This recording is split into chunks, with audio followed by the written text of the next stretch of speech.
মাছগুলো দিয়ে নিলাম, দিয়ে এটাতে পেঁয়াজ কুচি দিয়ে দিব, হলুদের ফাঁকি দিয়ে দিব পরিমাণ মতো, মরিচের ফাঁকি দিয়ে দিব পরিমাণ মতো, ধনিয়ার গুঁড়া দিয়ে দিব পরিমাণ মতো, আর একটু রসুন বাটা দিয়ে দিব, আর একটু সাদা তেল দিয়ে দিব,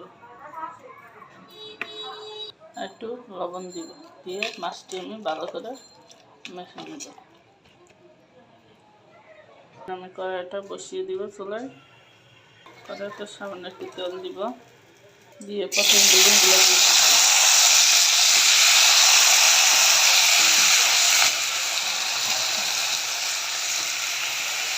বেগুনটাকে একটু লবণ দিয়ে বেগুন দিব। বেগুন ভাজা হয়ে গেছে, এখন টমেটোগুলো দিয়ে দিব, এগুলো বেগুনগুলোর সাথে বেগুন দিব। বেগুন আর টমেটোগুলো ভাজা ভাজা হয়ে গেছে, এখন নামিয়ে নেব। এখন কড়াইতে মেখে রাখা মাছটা দিয়ে দিব। মেখে রাখা মাছটা আমি এরকম চুলাটা কমিয়ে হালকা কষায় নিব।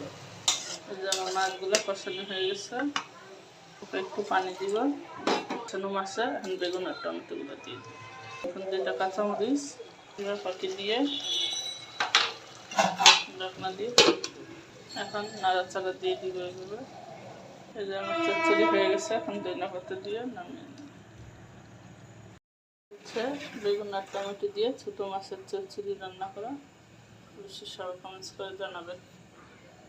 আমার ছোটো মাছগুলো অনেক ছোটো, তাই দেখা যাচ্ছে না।